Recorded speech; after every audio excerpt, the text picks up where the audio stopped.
Good afternoon, everyone. I'm Sherry Grabowski. I'm with CNIB Deafblind Community Services here in Canada. You're in session 7E, so everybody is in 7E, right? You're in the right spot. Great.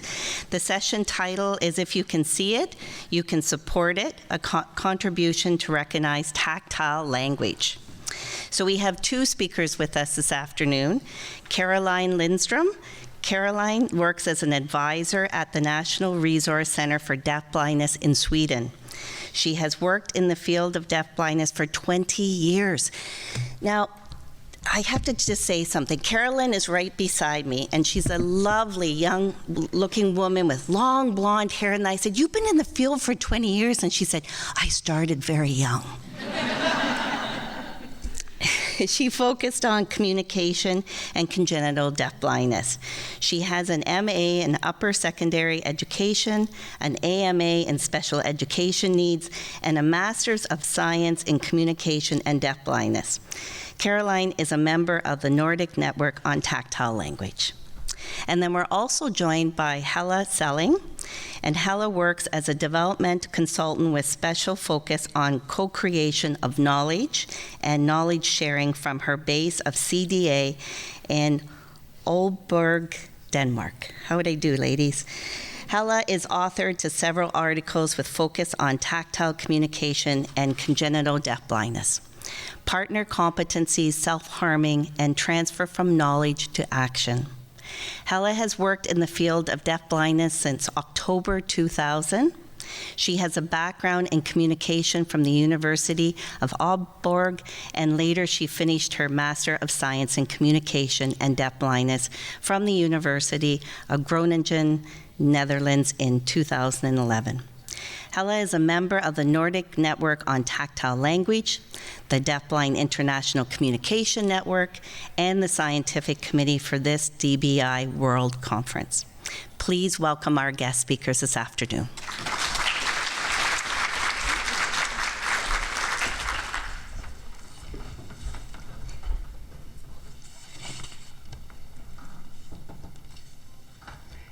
So thank you for all coming here today. So, Could I just, is it possible to move some chairs at the back so everyone can sit, yeah. maybe?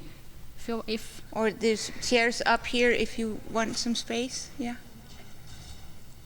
And that's good. There's like 5 chairs free up here.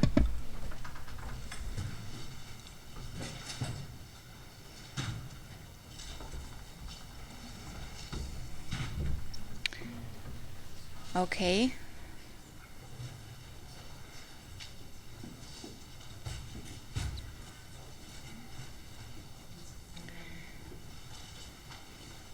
Okay.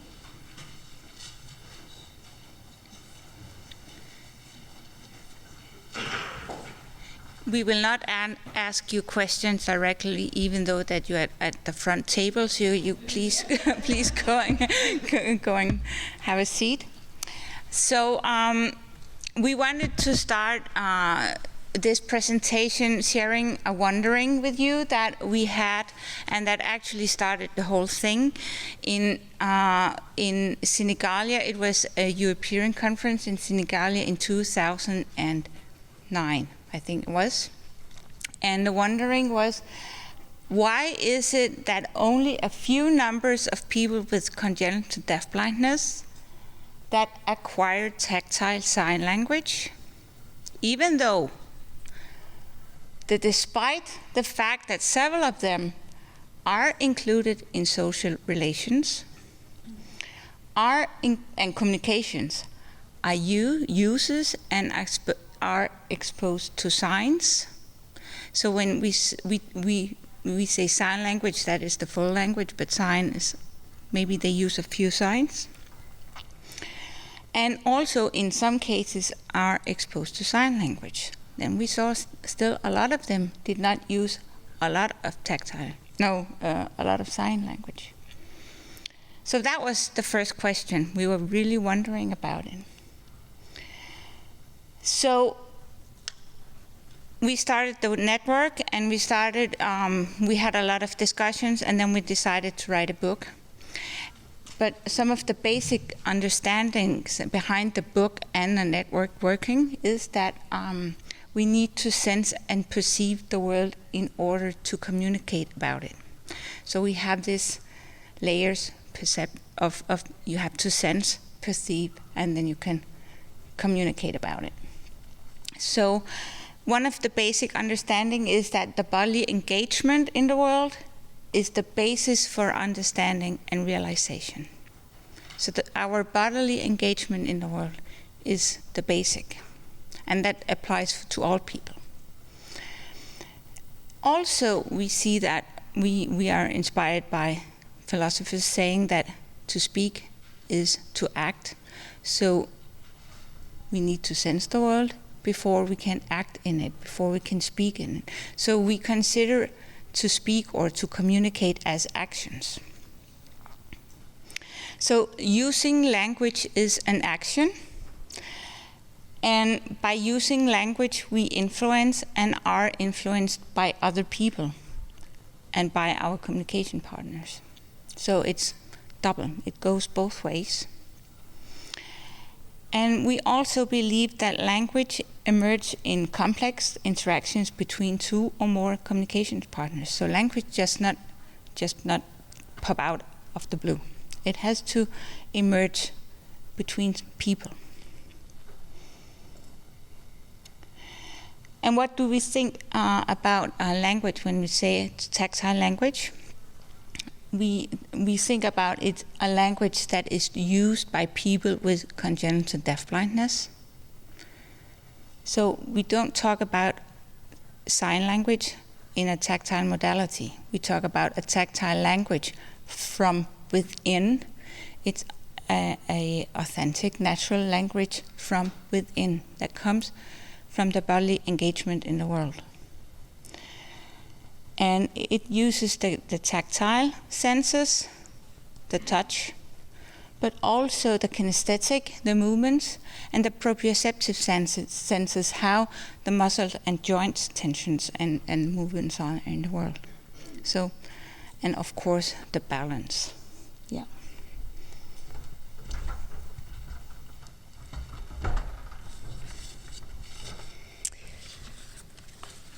This is a model that we have been using in our courses a bit, just to have a model to explain things and to conceptualize things. So if you think about tactile language, as you see in the middle of this model, the model consists of circles. There is a circle in the middle, and then circles or more circles around that. So in the middle it says tactile language, and by that we mean that's the core of it. That's the way they perceive the world. And so that means that the study of tactile language includes both the study of the language structure and also the study of the language use. So it incorporates the idea of language as action. So if you have the core, it means that the core, the way they perceive the world, will affect the other layers in the model. So the way they perceive the world, the tactile language, will shape the action they do in the world. Like it could be like how they move their body, or how they interact with another person, or how they explore things. It will shape their actions in the world. And of course, the actions in the world will also shape the language structure eventually, how the language develop and how they use the language. And the language used, by that we mean use it with other persons. So it will grow out from the perspective of the person and how they are using the language and the actions they are making.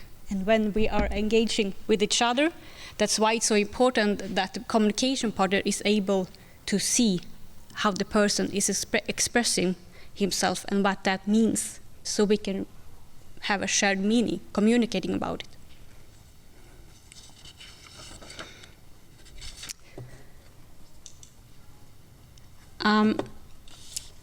As Helle said, we have a Nordic network that is called Nordic Network on Tactile Language.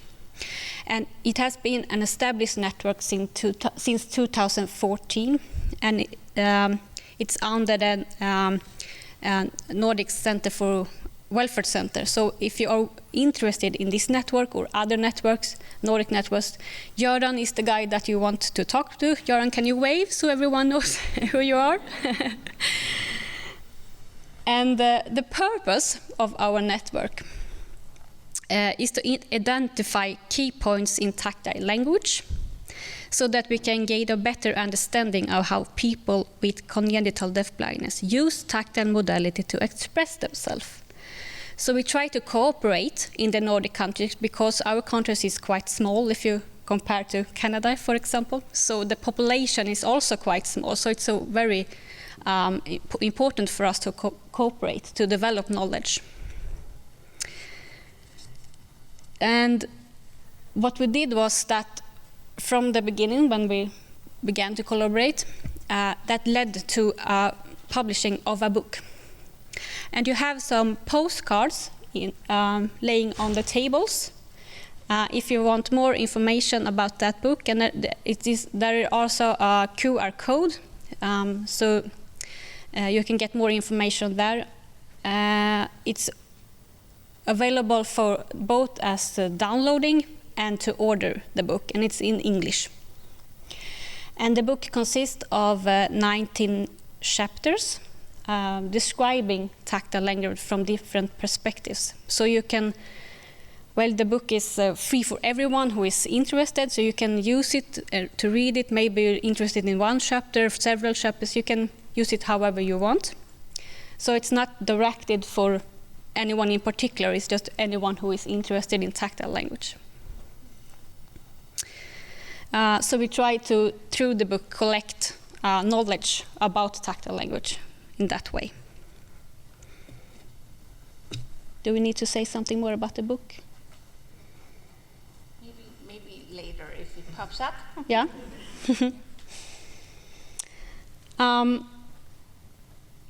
In our network, we like to use the metaphor to put on the language glasses. And by that, we mean that you can see things from different perspectives. And it depends on which glasses you put on. You see things differently. For example, I was listening to a presentation before this who was more about cognition. So if we put the cognition glasses on, we will see the cognition. If we put the language glasses on, we can see the language. So it depends on which language you have, you have on. So we need our language glasses to see the potential of the tactile language that the person has. Otherwise, it will be hard for us. So that is what we mean with this presentation. We need more knowledge to see the language the person has and how the way the person is expressing themselves.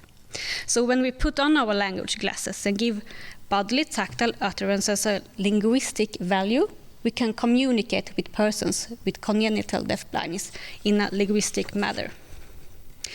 So we don't mean that, of course we are aware of that it is not an official language. There is not language in a bodily-tactile way that we mean. I mean, there is tactile sign language, but tactile language that comes from within, it's not an official language anywhere. We are aware of that. So the point is that we need to be more aware of how the people is expressing themselves and how we can meet them, so we can share that and have a meaning about it. And also to develop more knowledge about this way to express themselves, because there is possible to analyze it from a linguistic perspective as well, but we need more knowledge, more research about it.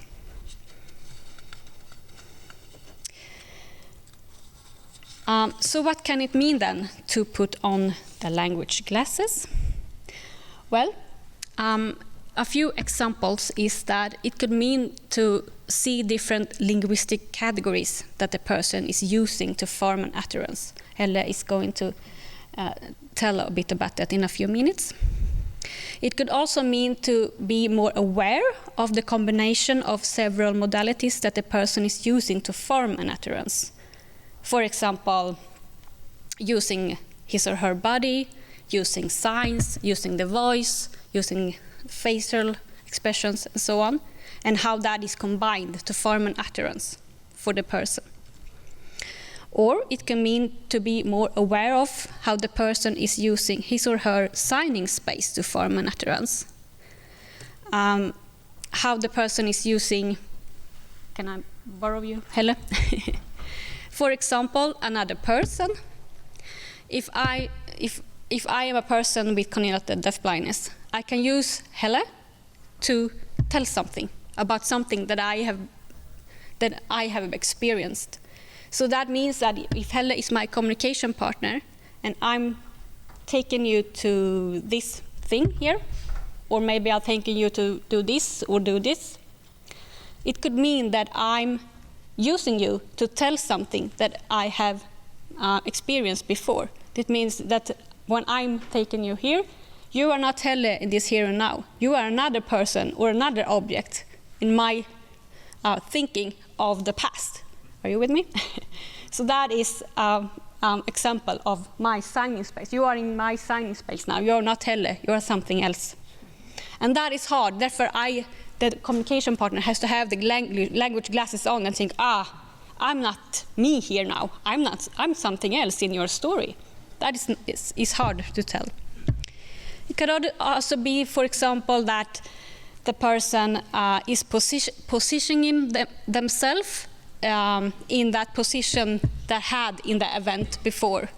So the position is the same, or using objects, or, well, you get the point.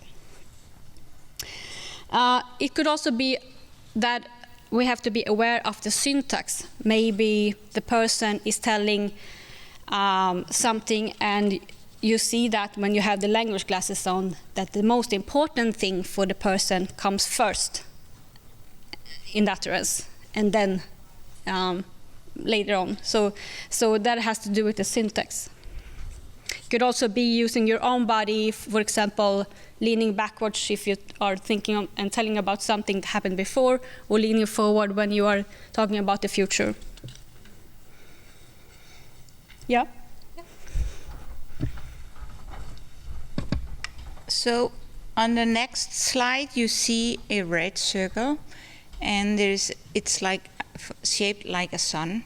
So these sun beams out, and on every beam there is a little word, a category. It's the circle of the tactile language, or the circle model, as we have decided to call it in the Nordic network. It is a dynamic model, meaning that it is represented as it looks here and now in this moment. We are in a study group, and for instance, Bernadette is also in the study group, and she suggested to add on new elements. So maybe next time we see the model, it has differed. It has been developed and changed throughout the years. It started as a model on tactile communication created by my colleague Bettina Castro-Petersen, as she needed to put all the things that she knew about tactile communication out on the table. So she made this overview. So all the different concepts. And then during the years, it has been developed both in Sweden and in Denmark on different staff courses, and now it is like this. The circle we can, as it is today, we can kind of divide into three parts, and I'm going through the parts here. The first part is about exploration and categorization in the tactile modality. So that is the sensation and the perception that we talked about to begin with. The other category is about linguistic, or the second part is about linguistic categories and how we can understand these categories by using some of the knowledge that we have about tactile sign language. So that is the see it thing, if you see it. And then the third part is the supported. So if you see it, you can support it. So how can we support this utterances that we see? How can we put it into, give it a bit, linguistic value? How can we respond on it? How can we together explore it? How can we together elaborate on it, expand it? We as communication partner may even be able to offer a conventional sign or word that could be blended into the tactile language, so that we together co-create language. Because as one of the linguists, the fathers of the linguist, Charles Sanders said, a sign is not really a sign before it is perceived as one. So we need to see it in order to give it the linguistic value. So now we are going to play a little with this circle, because what can we do with this circle? For instance, we can use it when we do video analysis. So now we are going to see, this is a small video analysis that we're going to do, where we're going to use the first part to see the exploration and the categorization, but also what we see. And then we can talk about afterwards, so how could we then support it if we were there? We're going to meet Emil. You have probably met him, those who have had access to the older communication network books, the booklets. This is a small film from the booklets, but we meet Emil at this video. He is 4 years old. He has Rosenberg-Couturian syndrome, and that is a syndrome where it's very progressive on his senses, but also on his muscle functions. His vision is 1 to 6, so what we are able to see in 6 meters or in 6 centimeters in front of him, he has to be very close, so he has a very bad vision. However, he is able to sense lights and movements. When we see this film, he had just been, he just got a single-sided cochlear implantation, and later he got the second. But here it is quite new. And the video is from an assessment on how Emil was using his new hearing. And he sits on a music bench that kind of vibrates when the music is on. So he's feeling the vibration. And in front of him is a lamp that is activated by sound. So he has been, when we see this, he has been activated on this music bench with the sound and the lightning when to see if he sees the lights and how he responds on it. And now there is a break and he sits by himself. So now we'll see. So we know already that he has had some tactile sensations on the movements from the bench, but also on his hearing and on his vision with the lamp blinking. So now he's kind of maybe processing. So we'll see what's happening.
Okay, so if we had a lot of time, we would have asked you, so what did you see? but we'll jump to very short conclusions because we have more on the program. So we'll show you what we see. So before we see that he is categorizing and comparing the temperature and the heat by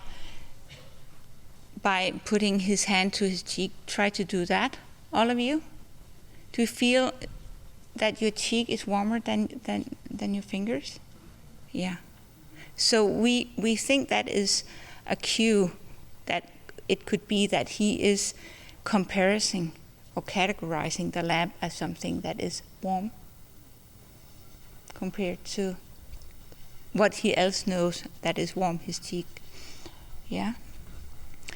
And then he, when we saw he was exploring the lamp, he was exploring the shape of the lamp, and if you see his the hand position on how he explored the lamp, you see it goes like this. This is an important one, because then he burns himself. The lamp burns him, and then he starts to build up this understanding. So he starts to reflect on what happened and kind of have a negotiation in his own mind, what was happening. So we see. I wonder if there's a little something that you can point at. No, maybe not. But I'll take the microphone. I think I'll take the microphone and go through here. Is it on? Yeah. Okay. So here you see his small finger starting having this pointing gesture. And then we see here he's touching something, the place of his hand with his fingertips, and his smile.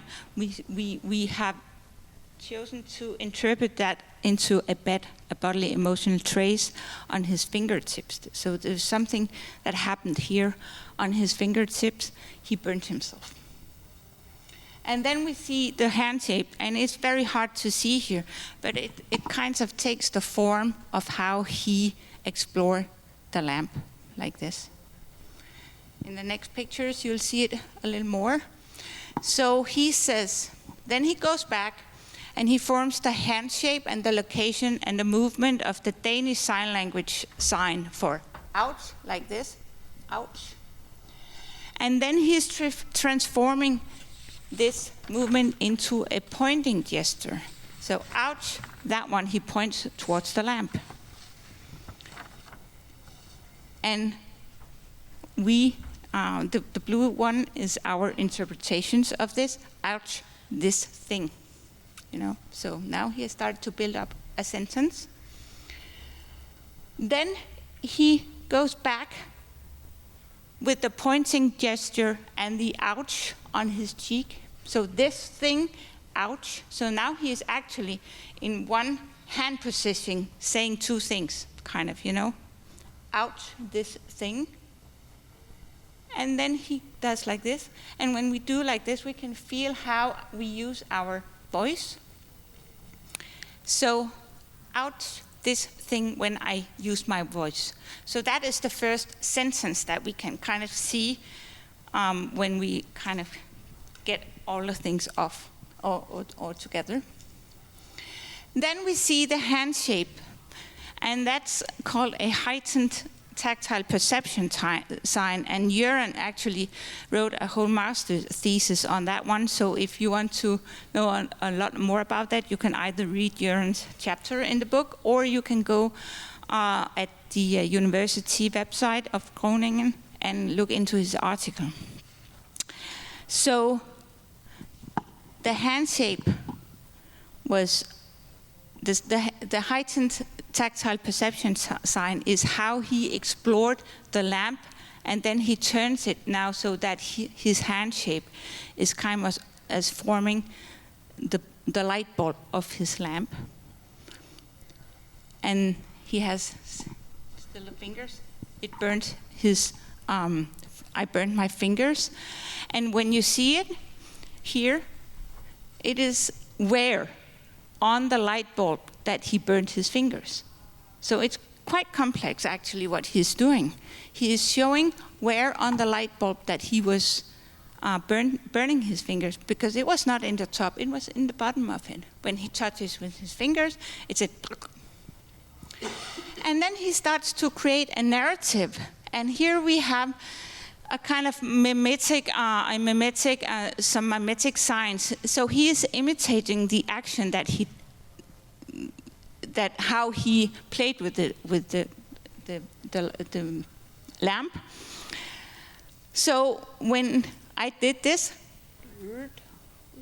and he actually also uses his voice, and Caroline talked about, what is that? Is that a kind of, you cannot get me, you cannot get me, you cannot get me? We don't know. And then he goes back on the location when I used my voice. So we actually see this little guy has a very high and a very complex language use. If we see, we could also see that he was just doing something. But when we put on the language glasses and we use our knowledge about how tactile sign language is built up, then we can start to see things like this. Mm-hmm. So what do we know about Emil's language use for future support? We know that his language use has a multimodal, that he is bodily-tactile, uses his vision and his sounds, that he combines different linguistic categories in one utterances or in one action, that he can create his own narrative about something that happened, and that the most significant expression, the lamp, was expressed first, ouch.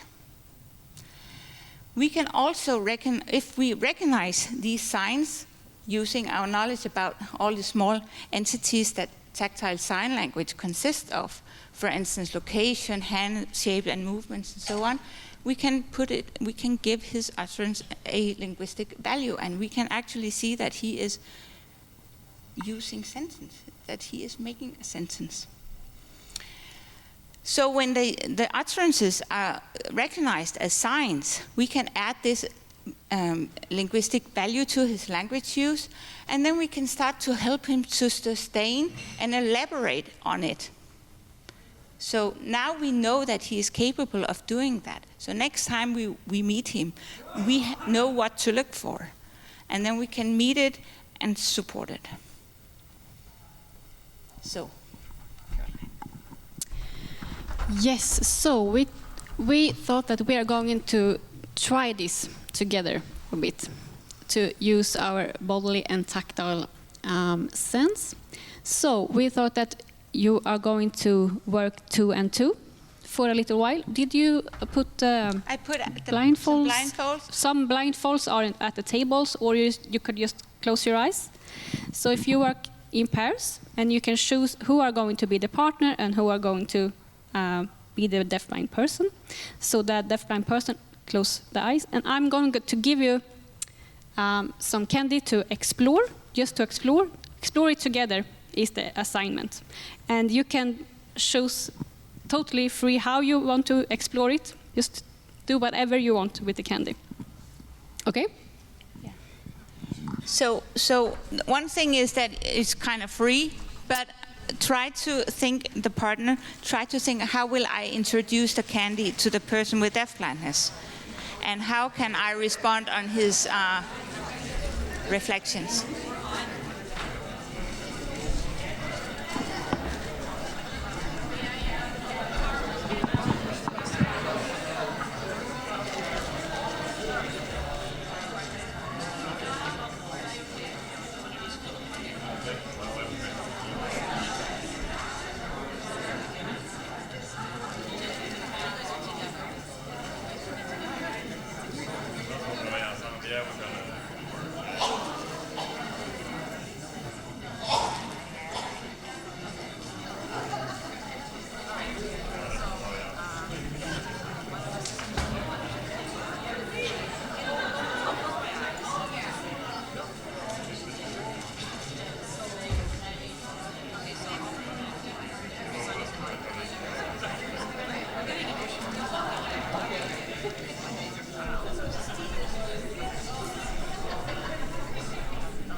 Okay, thank you very much. You can go back to your seats and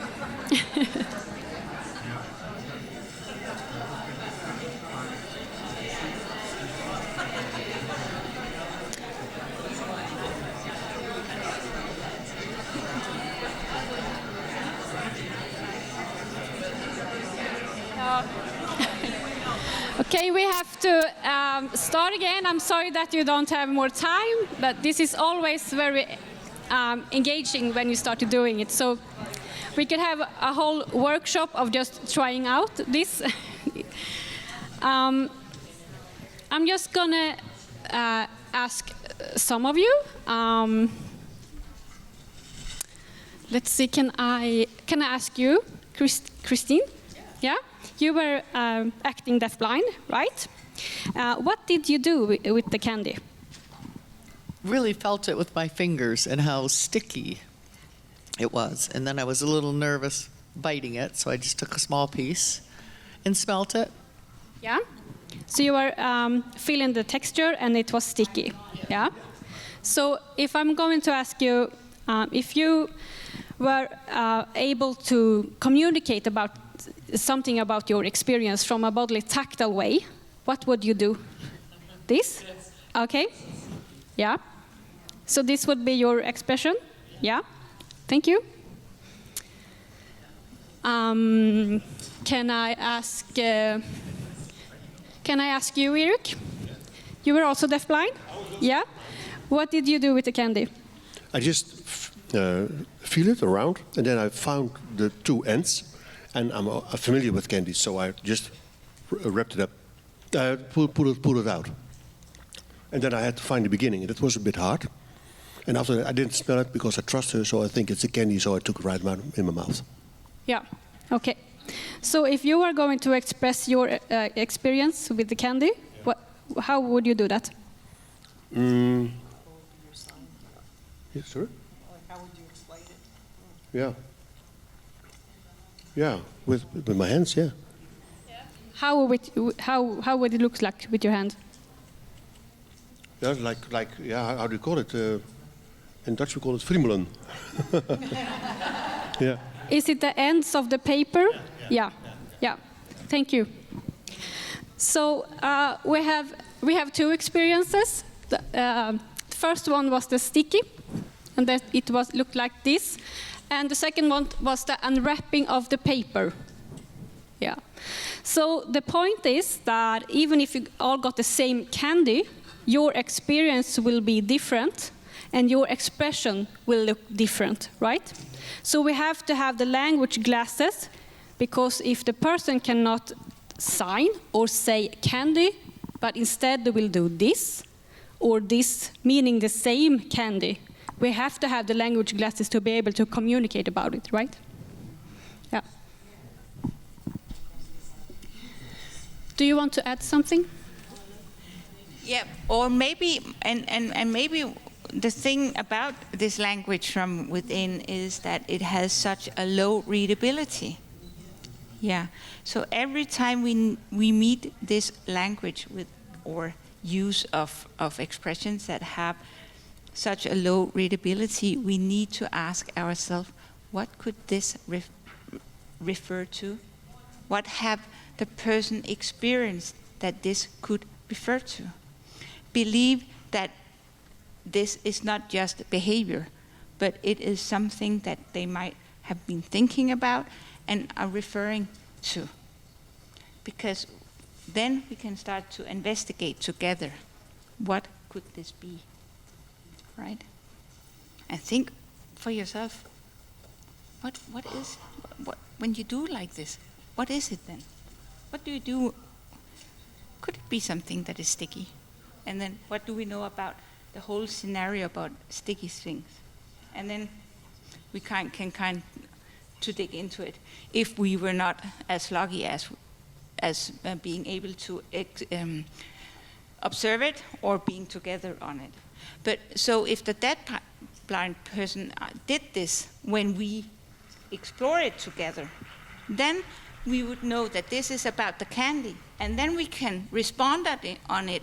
So now Caroline is doing this, and then I would put my hands on and say, yeah, this is the candy. And maybe we could take another candy and open it again and talk about it. So this is this. And eventually I could put the this is the Danish candy sign on. What, this? No, your microphone. Oh, my microphone, yeah, the Danish candy sign on. So that now we have three components of the same thing. We have the candy itself, we have this, and we have this. And then we can elaborate on it. Right. And also maybe we can share the emotions about it. So, oh, it was funny, this sticky thing, ooh, and taste it, and we ate it together.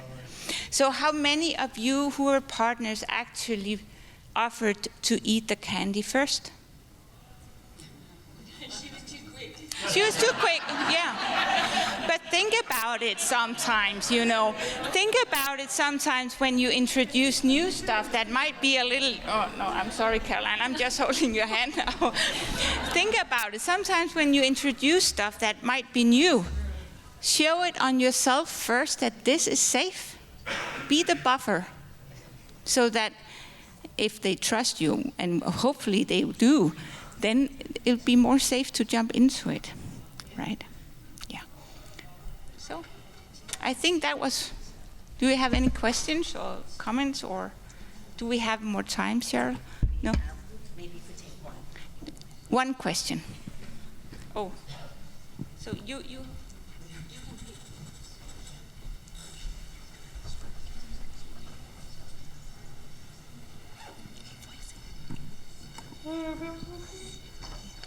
Hi, I'm Ryan Olis. I work with Deafblind Services. You know, that activity that we just did, I'm a little bit puzzled out how that applies to tactile language and discussing that, just because when we did that activity, you know, if you're feeling the candy and everything and you're saying that it's sticky and you're using your other senses, okay, like smell. Yeah, so then to express it, you use a sign language or a spoken language. Then I'm just a little bit confused how that applies to a tactile language. Or even protactile. Like say we're having a conversation and using our hands for tactile communication dynamically.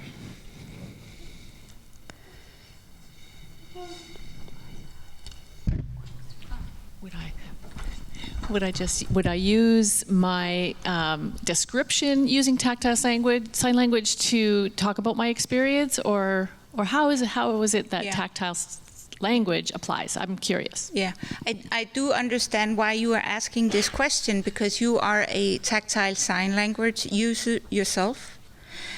The language that we are talking about is a non-conventional language. It is a natural language. It is a authentic language that comes from within. So used by people who do not have the acquired conventional language, either tactile language or spoken language. Yeah. Yeah. So, okay. Well, unfortunately, we've come to the end of the presentation, but wow, what a great presentation, and we all got to experience tactile language. So thank you so much to Hella and Caroline. Big round of applause.